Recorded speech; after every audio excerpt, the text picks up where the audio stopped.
이번 영상에서는 언리얼 엔진에서 UI를 만드는 방법에 대해서 알아보도록 하겠습니다. UI라는 것은 게임 내에서 플레이어와 상호작용하는 화면 요소로 게임 내의 메뉴나 체력바, 점수를 표시하는 등등에 활용할 수 있습니다. 언리얼 엔진에서 UI는 위젯 블루프린트를 통해서 만들 수 있습니다. 그리고 위젯 블루프린트는 디자이너와 그래프로 구성이 됩니다. 디자이너 탭에서는 UI의 시각적인 부분을 디자인하는 공간입니다. 그래서 위젯을 추가하거나 레이아웃을 구성하는 등의 화면을 구성할 수가 있고요. 디자이너 탭은 여러가지 패널로 구성이 되는데 위젯을 선택할 수 있는 팔레트 패널, 트리 구조로 관리하는 하이어라키 패널 등을 포함하고 있고요.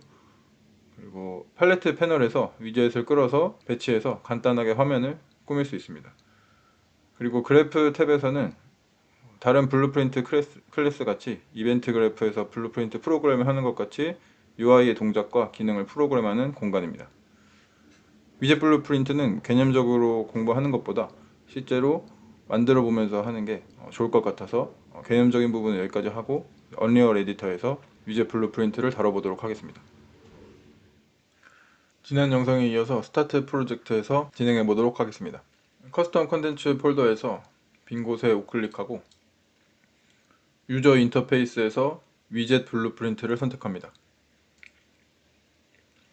그러면 팝업이 뜨고 여기서 유저 위젯 버튼을 클릭해 주시면 됩니다. 파일 이름은 wbhud로 하겠습니다. 파일을 더블 클릭해서 열면 기존의 블루프린트 클래스를 열었을 때와는 조금 다른 화면이 보입니다. 위젯 블루프린트는 디자이너와 그래프로 구성된다고 말씀드렸는데 오른쪽 위에 보시면 디자이너와 그래프 탭을 확인할 수 있습니다. 기본적으로 디자이너가 선택되어 있는 상태고 그래프 탭을 클릭해 보시면 블루프린트 클래스에서 저희가 그동안 봤던 이벤트 그래프의 모습을 확인할 수 있습니다. 여기서 코딩을 통해서 동적으로 사용할 수 있게 만들 수도 있고요. 다시 디자이너 탭으로 돌아와서 왼쪽에 보시면 잠깐 소개드렸던 팔레트 탭과 하이어라키 탭을 확인할 수 있습니다. 팔레트 탭에서는 언리얼 엔진에서 제공하는 위젯의 기본 요소들이 여러 개 있습니다. 그래서 여기서 요소들을 가운데에 있는 그래프로 끌어서 배치할 수가 있습니다. 이번 영상에서 언리얼 엔진에서 제공하는 이 전체 기본 요소를 전부 다루기는 너무 내용이 많아서 어려울 것 같고 이번 영상에서는 버튼을 눌렀을 때 텍스트 블락의 숫자가 줄어들거나 늘어나게 하는 간단한 기능을 구현해 보도록 하겠습니다. 우선 팔레트에서 캔버스 패널을 끌어서 배치를 해보겠습니다. UI를 만들 때 기본적으로 캔버스 패널에서 시작을 합니다. 그래서 끌어서 가운데 그래프로 배치를 하면 이런 식으로 화면의 모양이 만들어집니다. 그래서 지금 보시는 이 초록색 네모가 유저가 실제로 게임을 켰을 때 보는 화면이라고 생각하시면 되겠습니다. 기본값은 1280에서 720으로 되어 있는데 오른쪽 아래 화살표를 드래그해서 드래그 해보시면 원하시는 해상도로 맞출 수도 있습니다. 그런데 기본값으로 1280에 720이 되어 있다고 해도 실제 게임 해상도에 맞춰서 이것이 동적으로 늘어나거나 줄어들기 때문에 기본값으로 진행해 주셔도 크게 문제는 없을 것 같습니다. 이제 버튼과 텍스트 블락을 감싸줄 박스 위젯을 추가해 보겠습니다. 호리존탈 박스라는 게 있는데요. 호리존탈 박스는 박스 내부에 있는 요소들을 수평으로 배치해주는 요소입니다. 그래서 지금 드래그해서 캔버스 패널 내부에 배치를 해줄 수도 있고 다른 방법은 요소를 끌어서 아래쪽에 하이어라키 탭에 있는 캔버스 패널 하위로 넣어줄 수도 있습니다. 그래서 넣어주면 캔버스 패널 하위에 호리존탈 박스가 배치가 되고 이 그래프에서도 캔버스 패널 내부에 호리존탈 박스가 배치된 것을 볼 수 있습니다. 하이어라키 탭에서 호리존탈 박스를 클릭을 해보면 이 그래프에서 아이콘 하나가 있는 것을 볼 수 있습니다. 이것은 이 호리존탈 박스가 캔버스 패널에서 어디를 중심점으로 하고 있느냐를 보여주는 앵커라고 부르는 포인트입니다. 이 호리존탈 박스의 앵커 포인트가 캔버스 패널의 왼쪽 위로 되어 있기 때문에 이 캔버스 패널을 늘려보면 캔버스 패널의 왼쪽 위를 기준으로 박스가 늘어나거나 줄어드는 것을 확인할 수 있습니다. 그렇기 때문에 이 위젯 요소의 앵커 포인트를 잘 결정해 주셔야 되고요. 저희는 버튼과 요소들을 가운데에 배치를 할 것이기 때문에 앵커 포인트를 가운데로 수정해 보겠습니다.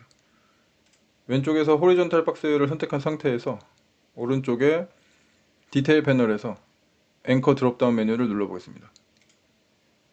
그러면 지금 기본값으로 왼쪽 위가 설정이 되어 있는 거고, 이제 이 가운데를 클릭하시면 앵커 포인트를 캔버스 패널의 가운데로 위치하게 할 수 있습니다.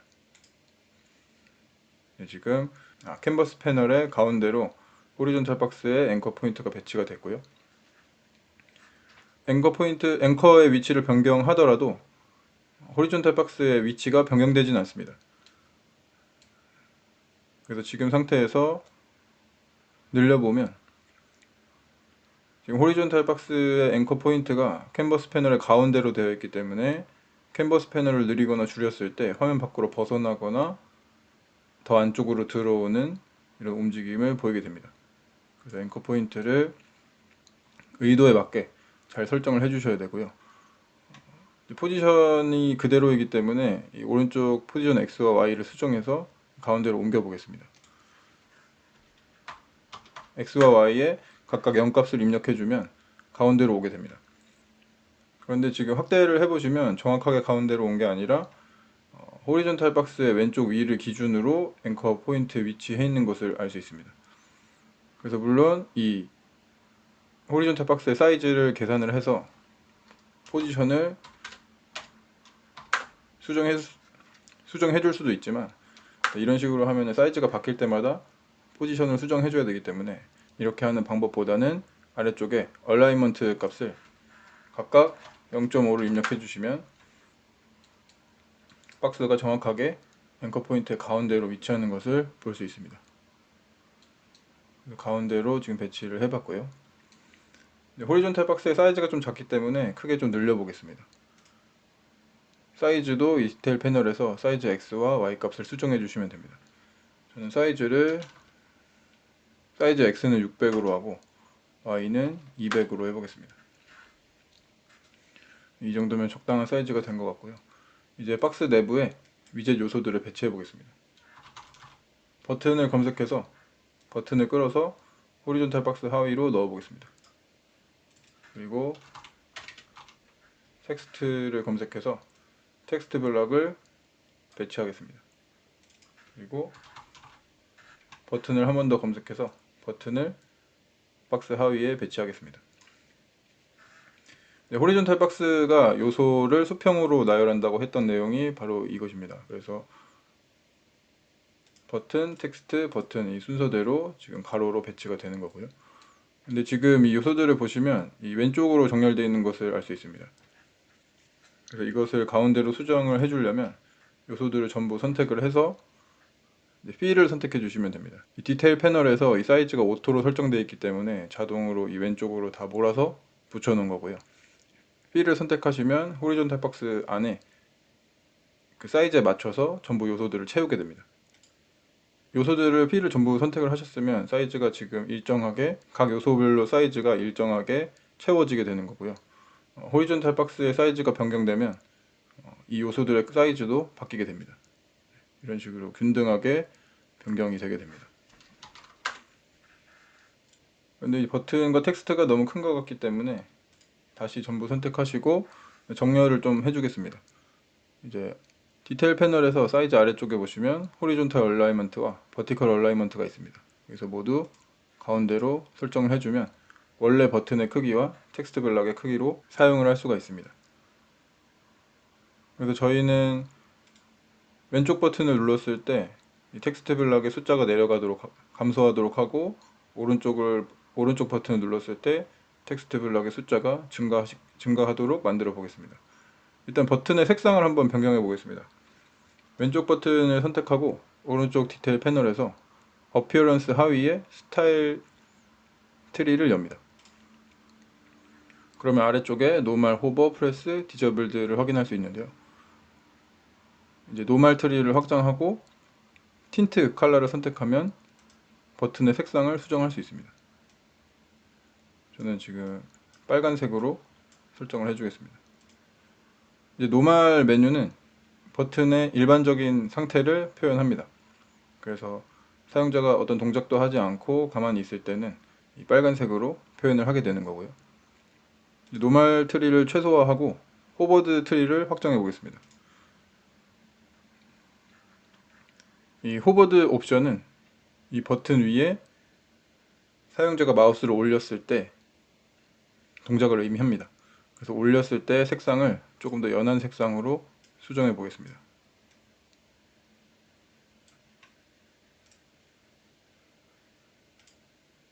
그리고 프레스드는 사용자가 버튼을 클릭했을 때 나타나는 이벤트를 의미합니다.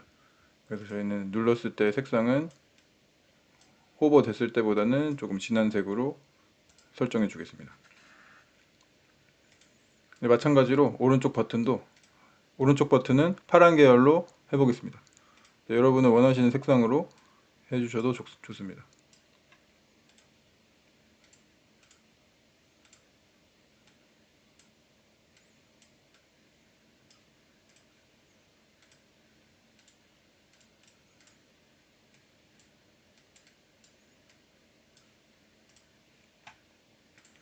네, 전부 설정이 완료가 되었고요. 그리고 텍스트 블럭을 선택하신 다음에 컨텐트 메뉴 하위에 텍스트 메뉴에서 이 텍스트 기본값을 수정해 줄 수 있습니다. 텍스트 기본값은 0으로 설정을 해주겠습니다. 그리고 지금 이 텍스트 블럭의 기본값은 기본 정렬은 그 왼쪽 정렬로 되어 있기 때문에 숫자를 가운데에 표현하고 싶다면 저스티피케이션 속성을 가운데로 설정해 주시면 됩니다.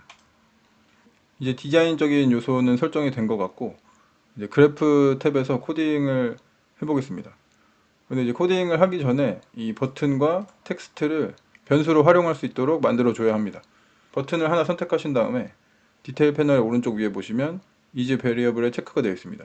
이렇게 하면 지금 이 버튼을 변수로서 사용할 수 있다는 의미가 되겠습니다. 그래서 아래쪽에 다른 버튼도 선택을 해본 다음에 이즈 베리어블 체크가 되어 있고요. 그런데 텍스트 블럭을 선택하면 이즈 베리어블 체크가 되어 있지 않습니다. 그래서 그래프 탭을 눌러보면 이 베리어블스 탭에 버튼만 변수로서 들어가 있는 것을 확인할 수 있습니다. 그래서 텍스트 블럭을 선택하고 이것도 이즈 베리어블에 체크를 해서 변수로 활용할 수 있도록 만들어 주겠습니다. 다시 그래프 탭으로 들어가 보면 텍스트 블럭이 변수로 추가된 것을 확인할 수 있습니다. 이제 마지막으로 디자이너 탭에 들어가서 이 버튼들을 식별할 수 있는 변수 이름으로 수정해 주겠습니다. 버튼을 선택한 상태에서 F2키를 눌러서 변수 이름을 수정해 줄 수 있습니다. 저는 레프트 버튼으로 하겠습니다.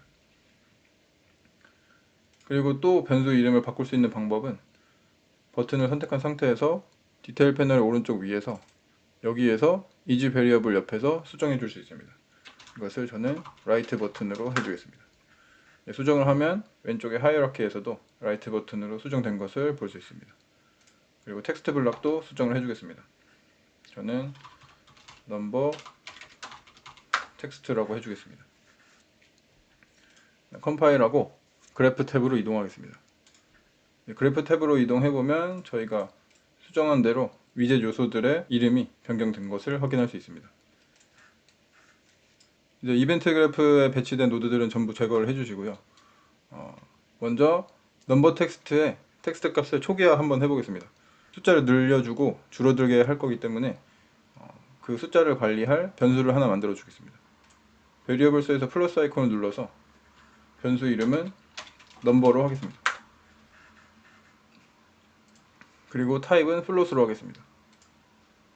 위젯 블루프린트에서는 이벤트 비긴 플레이 노드가 아니라 시작할 때 이벤트 컨스트럭트라는 이벤트 노드가 실행이 되게 됩니다. 그래서 우클릭한 다음에 이벤트 컨스트럭트를 검색하면 유저 인터페이스 하위에 이벤트 컨스트럭트 이벤트를 확인할 수 있습니다. 그래서 노드로 배치를 할 수가 있고요. 넘버를 끌어서 셋으로 배치하고 숫자를 0으로 초기화 해주겠습니다. 그 다음에 넘버 텍스트 위젯을 끌어서 개수로 배치하고 이제 여기 있는 텍스트를 넘버 변수에 있는 값으로 수정해 줄 것이기 때문에 넘버 텍스트의 핀을 끌어서 set 텍스트로 검색을 하겠습니다. 그러면 맨 아래쪽에 set 텍스트 노드를 선택해 주시면 됩니다. set 툴팁 텍스트가 아니라 set 텍스트로 해주셔야 됩니다. 실행핀을 연결하고 왼쪽에서 넘버 변수를 끌어서 개수로 배치하고 in 텍스트에 넣어 주시면 됩니다. 그러면 이제 넘버 텍스트가 초기화된 0값을 표현하게 될 거고요. 이제 레프트 버튼과 라이트 버튼을 눌렀을 때 이벤트를 받아와야 됩니다. 레프트 버튼 변수를 선택한 다음에 디테일 패널의 아래쪽에 보시면 이벤트 하위에 5개의 이벤트가 있습니다. on clicked, pressed, released 뭐 등이 있는데 저희는 클릭했을 때 사용할 거기 때문에 on clicked 이벤트를 만들어 주겠습니다. 플러스 아이콘을 누르면 이벤트 그래프에 노드가 추가가 됩니다. 마찬가지로 라이트 버튼도 클릭해서 on clicked 이벤트를 만들어 주겠습니다. 이 넘버 변수를 끌어서 개수로 배치하고 핀을 끌어서 subtract 노드를 만들겠습니다. 그리고 1을 빼고 1을 뺀 값을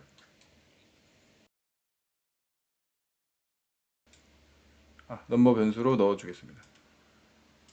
그 다음에 위쪽에서 뒤에 있는 노드들을 복사해서 아래쪽에 붙여넣기 하겠습니다. 그리고 위쪽에 있는 노드들을 전부 복사해서 아래쪽에 붙여넣고 실행핀을 연결해 줍니다. 그리고 빼기 노드를 제거하고 add 노드를 추가해 줍니다. 그리고 숫자 1로 변경해 주고 넘버 변수에 핀을 연결합니다. 이렇게 하면 왼쪽 버튼을 눌렀을 때는 넘버 변수에서 1을 빼서 그 값을 넘버 텍스트에 표현을 하고 라이트 버튼을 눌렀을 때는 넘버 변수에 1을 추가해서 그 값을 넘버 텍스트에 넣어주게 됐습니다. 컴파일하고 저장하겠습니다. 레벨로 돌아가서 위젯을 레벨에 띄울 수 있도록 해보겠습니다. 월드 세팅에 들어가서 기본 게임 모드를 확인해 보면 BP 게임 모드로 되어 있습니다. 그리고 플레이어 컨트롤러 클래스가 기본 플레이어 컨트롤러 클래스로 되어 있기 때문에 플레이어 컨트롤러 클래스를 하나 만들어 주겠습니다. 우클릭하고 블루프린트 클래스를 새로 만들고 플레이어 컨트롤러를 선택합니다. 파일 이름은 bp 플레이어 컨트롤러로 하겠습니다. 그리고 게임 모드의 플레이어 컨트롤러 클래스를 bp 플레이어 컨트롤러로 변경을 합니다. 플레이어 컨트롤러를 열고 이제 여기에서 이 이벤트 그래프에서 저희가 만든 위젯을 뜰 수 있게 만들어 보겠습니다. UI는 보통 플레이어 컨트롤러 클래스 내부에서 조작을 하면 쉽게 할 수 있습니다. 이제 배치된 노드들은 전부 제거를 해주시고요. 물론 플레이어 컨트롤러가 아니라 뭐 다른 플레이어 캐릭터나 뭐 다른 클래스에서도 위젯을 만들어 주셔도 상관은 없습니다. 강제는 아니기 때문에 플레이어 컨트롤러에 접근할 수 있는 뭐 클래스라면 어디서든 만들어 줄 수 있지만 플레이어 컨트롤러에서 사용한다는 것을 알려드리고요. 이제 저희가 만든 위젯을 화면에 추가하도록 해보겠습니다. 빈 곳에 우클릭하고 비긴 플레이 노드를 만들겠습니다.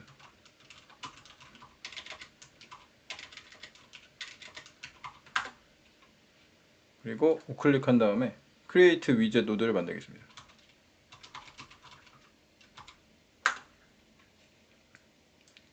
실행핀을 연결해주고 클래스는 저희가 만든 WBHUD를 선택하겠습니다. 그리고 오우닝 플레이어 핀을 연결해줘야 되는데 이 오우닝 플레이어가 바로 플레이어 컨트롤러를 받습니다. 그래서 플레이어 컨트롤러에서 주로 작성을 한다고 말씀드린 거고요. 그래서 셀프를 연결해 주시면 되겠습니다. 그리고 리턴 밸류에서 핀을 끌어서 add to 뷰포트 노드를 만들겠습니다. 이렇게 하면 플레이어 컨트롤러가 시작될 때, 플레이어 컨트롤러가 실행이 될 때 위젯이 추가되고 뷰포트의 레벨에 이 위젯을 추가하게 됩니다. 컴파일하고 저장하겠습니다. 그리고 이제 레벨을 실행해 보겠습니다. 이렇게 레벨을 실행해 보면 지금 숫자가 너무 작게 돼 있어서 잘 보이지 않지만 이제 F8키를 누르고 마우스 버튼을 클릭해 보겠습니다. 이제 마우스를 오버를 해보면 이제 호버드 이벤트를 확인할 수 있습니다. 그래서 올려보면 약간 연한색으로 변경되고 파란색 버튼도 올려보면 약간 파란색, 약간 밝은 색으로 바뀝니다. 그래서 파란색 버튼을 눌러보면 이제 호버드 이벤트가 호출이 되기 때문에 살짝 버튼이 진해지고요. 그리고 클릭이 되면 숫자가 이렇게 늘어나게 됩니다. 그리고 빨간 버튼을 눌러보면 다시 숫자가 줄어들게 됩니다. 원하는 대로 기능이 잘 구현된 것 같고요. 그래서 지금까지 언리얼 엔진에서 제공하는 위젯 블루프린트를 통해서 유저 인터페이스 기능을 구현해 봤습니다. 이것 말고도 뭐 프로그레스 바라든지 슬라이더라든지 다양한 기능들이 있는데 그런 요소들은 다른 영상에서 소개해 드릴 수 있도록 하겠습니다. 지금까지 시청해 주셔서 감사합니다.